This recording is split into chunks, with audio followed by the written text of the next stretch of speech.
सर्वसामान्यांच्या हक्काचा आवाज जागर जनस्थान।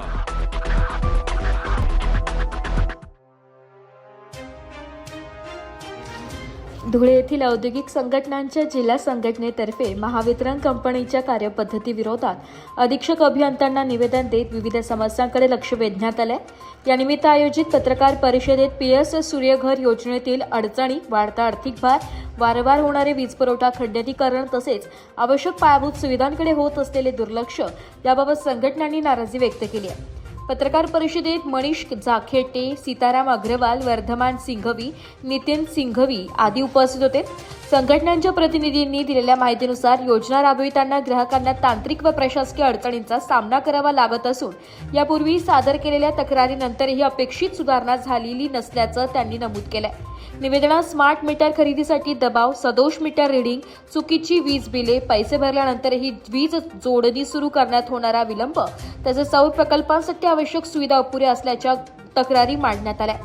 कुसुम योजनेसह सोलार पंप व इतर प्रकल्पांच्या अंमलबजावणीत पारदर्शकता ठेवावी, दोषी अधिकारी अथवा कर्मचाऱ्यांवर कारवाई करावी आणि ग्राहक व उद्योग क्षेत्राला दिलासा द्यावा अशी मागणी संघटनांनी केली। अन्यथा आंदोलनाचा इशाराही देण्यात आलाय। हे निवेदन पंतप्रधान, केंद्रीय ऊर्जा मंत्रालय, मुख्यमंत्री, ऊर्जा मंत्री, जिल्हाधिकारी, पोलीस अधीक्षक यांच्यासह विविध वरिष्ठ अधिकाऱ्यांना पाठवण्यात आलं असून जिल्ह्यातील विविध औद्योगिक व व्यावसायिक संघटनांच्या प्रतिनिधींनी त्यावर स्वाक्षऱ्या केल्या।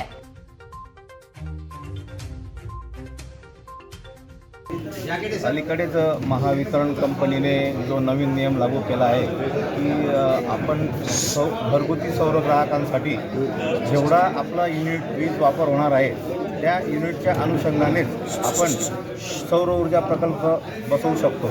यापूर्वी आपला लोड जेवढा सँक्शन असेल 3 किलोवॅट, कोणाचा 5 किलोवॅट, कोणाचा 10 किलोवॅट, तर त्या क्षमतेनुसार आपल्याला सौर ऊर्जा प्रकल्प लावण्याची परवानगी होती। परंतु 2-3 दिवसापूर्वी जो काही नवीन नियम आला त्या अनुषंगाने जो काही पूर्ण 12 महिन्याचा ॲव्हरेज वीज वापर असणार आहे तर त्या अनुषंगाने त्याच कॅपॅसिटीचं सोलर आपल्याला लावता येणार आहे। समजा नवीन जर कोणी ग्राहक असेल, नवीन घर बांधलं असेल तर त्याने 12 महिन्याचा ॲव्हरेज कसा द्यावा, तर हे प्रश्नचिन्ह घरगुती ग्राहकांसमोर आहे। त्याचप्रमाणे जर आपल्याला घरात AC वाढवायचा असेल, लोड वाढवायचा असेल तर आपल्याला जास्त क्षमतेचं सोलर लावणं अपरिहार्य असतं। परंतु नवीन नियमानुसार आपण लॉगिंग केल्यावर आपल्या लोडच्या ॲव्हरेज युनिट कन्झम्पशननुसारच आपल्याला सोलर लावता येणार आहे। हा एक आमचा मुद्दा आहे। ह्या मुद्द्याला अनुसंगून आमच्या 36 जिल्ह्यांमध्ये रिन्युएबल एनर्जी असोसिएशन, व्यापारी असोसिएशन असो, व्यापारी महासंघ असो, लघुउद्योग भारती असो, महाराष्ट्र वीज ग्राहक संघटना असो, चेंबर ऑफ कॉमर्स असो, या सर्वांनी जे आंदोलन सुरू केलं आहे त्याचा दुसरा मुद्दा म्हणजे ॲटो डिस्कनेक्शन। ॲटो डिस्कनेक्शनद्वारे आपल्याला जर थकबाकीदार असेल तर थकबाकीदारांचं वीज कनेक्शन डायरेक्ट थेट आपल्याला हेड ऑफिसमधून डिस्कनेक्ट केलं जात आहे। डिस्कनेक्शनच्या बाबतीत आमचा एकही आक्षेप नाही, परंतु सदोष रिडिंगमुळे ज्यांचे चुकीचे वीज बिल आलेलं आहे तर त्या चुकीच्या वीज बिल असणाऱ्या ग्राहकांचे सुद्धा वीज कनेक्शन डिस्कनेक्ट केलं जात आहे आणि त्यांना महावितरण कंपनीकडे चक्रा मारावं लागत आहेत आणि ताबडतोब त्याचं रिकनेक्शन करणं मुश्किल आहे। तर महावितरण कंपनीला आमची विनंती आहे की अशा पद्धतीने ऑटो डिस्कनेक्शन करण्यापूर्वी ग्राहकाचे म्हणणे ऐकून घेतले पाहिजे, त्याचं रिडिंग व्यवस्थित घेतलं आहे की नाही ही बाब जाणून घेतली पाहिजे आणि त्याच्यानंतर डिस्कनेक्शन केलं तर कुणीही आक्षेप घेणार नाही। परंतु ॲटो डिस्कनेक्शनच्या नावाखाली सदोष रिडिंगवाल्यांना पण डिस्कनेक्ट करून त्यांना मानसिक त्रास देणं हे चुकीचं आहे।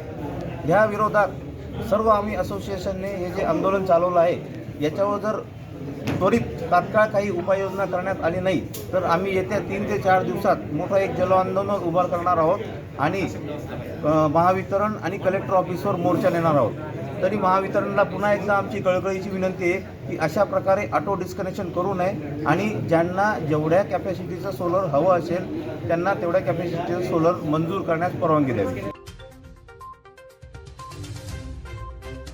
जागर जनस्थानसाठी प्रतिनिधी रूपक बिरारी, धुळे। एक बात कह दूं, ये वीडियो हर किसी के लिए नहीं है। अगर आप सोचते हैं कि आप YouTube देखकर ट्रेडिंग सीख जाएंगे तो ऑनेस्टली ये वीडियो आपके लिए नहीं है। ट्रेडिंग सिर्फ एक बाय सेल का गेम नहीं है। यहाँ पर चाहिए डिसिप्लिन, रियल नॉलेज और पेशेंस। आपको नॉलेज रील्स से नहीं ट्रेनिंग से मिलता है और हम उन्हीं के लिए है जो ट्रेडिंग सीखना चाहते हैं। प्राइस, एक्शन इंडिकेटर और इमोशन कंट्रोल हम आपको सिखाना चाहते हैं। हमारी ट्रेनिंग शुरू होती है सिर्फ 5,000 से। ऑफलाइन और ऑनलाइन दोनों ऑप्शंस में आप ट्रेडिंग सीख सकते हैं।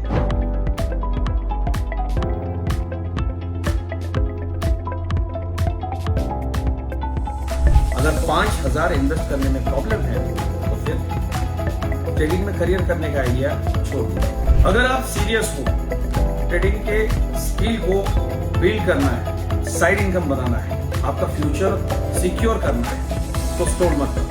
फॉर्म भरिए, ट्रेनिंग लीजिए और सही तरीके से ट्रेडिंग के अपने स्किल्स को बेटर कीजिए। और स्क्रॉल करने वालों का क्या है, वो तो शॉर्टकट ढूंढ ही लेंगे, मार्केट उनका भी ख्याल रख लेंगे।